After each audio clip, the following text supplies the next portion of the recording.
Dans cette vidéo, on va étudier rapidement les trois lois de Newton. La première loi, elle est appelée encore le principe d'inertie. Que dit ce principe? Que dit cette première loi? Dans un référentiel galiléen, par exemple les référentiels liés à la Terre, on a l'équivalence suivante.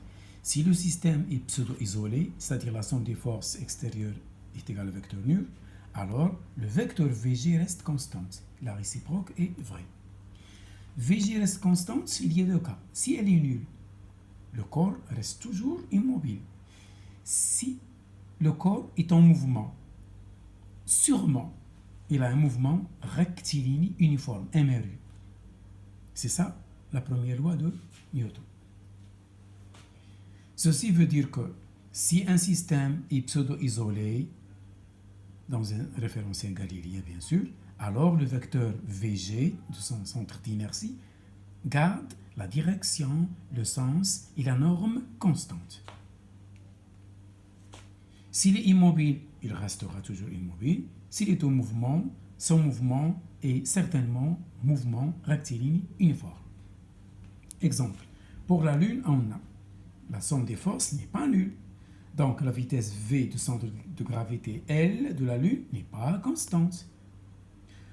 Donc le mouvement de la Lune n'est pas rectiligne uniforme. Donc le principe d'inertie n'est pas vérifié pour le mouvement de la Lune. On est toujours dans le chapitre des trois lois de Newton.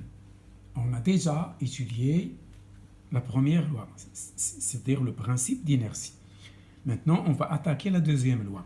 Elle généralise la première loi. Cette deuxième loi, elle s'étudie en classe terminale. Elle est plus générale que le principe d'inertie.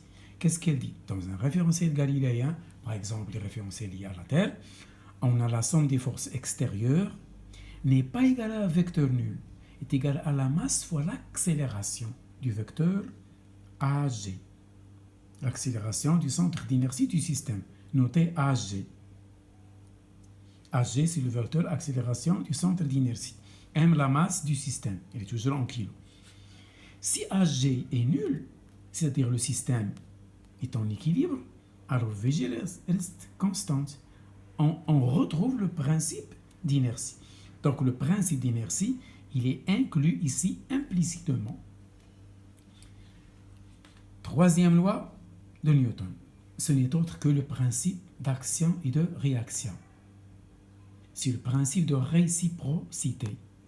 C'est le principe d'interaction mutuelle. Qu'est-ce qu'il dit? Si j'ai deux corps A et B distantes de D dans l'espace, qu'ils soient immobiles ou mobiles, alors, si l'un applique une force sur l'autre, l'autre réagit en exerçant une force dans le sens contraire.